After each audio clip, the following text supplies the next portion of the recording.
ఈసారి హజ్ యాత్రకు వెళ్లే వారికి సౌదీ ప్రభుత్వం కఠిన నిబంధనలు తీసుకొచ్చింది. పిల్లలు, గర్భిణీలు, అనారోగ్యంతో బాధపడుతున్న వారు, వృద్ధులు హజ్ యాత్రకి రాకూడదంటూ నిబంధనలు విధించారు. ఈసారి తెలంగాణ నుంచి 9,960 మంది హజ్ యాత్రకి వెళ్లనున్నారు. 4వ తేదీ నుంచి 21వ తేదీ వరకు ప్రత్యేక విమానాల్లో వెళ్తారు. ఇందుకోసం నాంపల్లి హజ్ హౌస్ లో ప్రభుత్వం ప్రత్యేక ఏర్పాట్లు చేసింది. ఈ సంవత్సరం సౌదీ గవర్నమెంట్ కొత్త నిబంధనలు తీసుకొచ్చిందండి. అందులో ఏంటంటే ఫస్ట్ వాళ్ళు 12 years లోపు పిల్లగాళ్ళు రావద్దు, హెల్త్ సర్టిఫికేట్ తీసుకురావాలా. అలా ఆస్తమా పేషెంట్ కానీ, ప్రెగ్నెంట్ లేడీస్ కానీ, హార్ట్ పేషెంట్లు కానీ, అట్లాంటి లంగ్స్ ప్రాబ్లం కానీ, హెవీ షుగర్ వాళ్ళు కానీ ఒక లిస్ట్ ఇచ్చారు. అట్లాంటి వాళ్ళు హజ్ ప్రయాణం చేయవద్దు. ఎందుకంటే ఆడ ఎండ ఎక్కువ ఉన్నది, ఆడ టెంపరేచర్ ఎక్కువ ఉంటుంది. మళ్ళీ ఇంకొకటి, ఇక్కడ నుంచి అందరు తీసుకుపోయి వాళ్ళే వండుకొని తినేది. ఈ సంవత్సరం ఏ రాషన్ ఏ వండుకునే వస్తువులు తీసుకురావద్దు. అక్కడ ఇచ్చిన కేటరింగ్ పేర్లు, కంపెనీ పేర్లు కానీ, ఆడ ఉన్న హోటల్స్ నుంచి అక్కడి నుంచే కొని అక్కడి నుంచే తినాలని పెట్టిండ్రు అని. మెహరం అని ఇక్కడ భార్యాభర్త కలిసిపోయేది. వాళ్ళకి ఏం చేసిండ్రు, అలా ఒకటే ఫ్లోర్లో పెట్టిండ్రు. లేడీస్కు సపరేట్ చేసిండ్రు, జెంట్స్కు సపరేట్ చేసిండ్రు. ఇట్లాంటి నిబంధనలు వాళ్ళు తీసుకొచ్చారు. దానివల్ల మేము మన తెలంగాణ పోయే హజ్ యాత్రిలకి పక్క నెల ముంగటి నుంచి మేము వాళ్ళకు చెప్తాను, వాళ్ళకు ట్రైనింగ్ ఇస్తాను.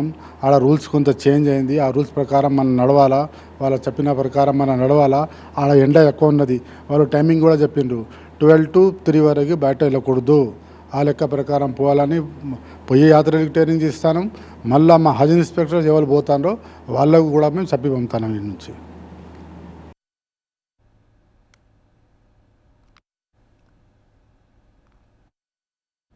మరింత సమాచారం మా ప్రతినిధి నూర్ మహమ్మద్ అందిస్తారు. ప్రపంచవ్యాప్తంగా అన్ని దేశాల నుంచి వచ్చే హజ్ యాత్రికులకు సౌదీ ప్రభుత్వం అనేక తరహాల నిబంధనలు తీసుకొచ్చింది. భారత్ విషయానికి వస్తే ఎక్కువగా వయసు పైబడిన వాళ్ళు, అనారోగ్య సమస్యలతో ఉన్నవాళ్ళు, డయాలసిస్తో ఉన్న పేషెంట్లతో పాటు చిన్నపిల్లలు, ప్రెగ్నెంట్ లేడీలు కూడా హజ్ యాత్రకి రాకూడదు అనేది కూడా సౌదీ ప్రభుత్వం నిబంధనలు అయితే తీసుకొచ్చింది. ఇప్పటికే చాలామంది అయితే నిబంధనలు తెలియక పాస్పోర్ట్లు తీసుకున్నారు. ఆల్రెడీ హజ్ యాత్రకి వెళ్ళడానికి కూడా టికెట్లు కూడా తీసుకున్న పరిస్థితి.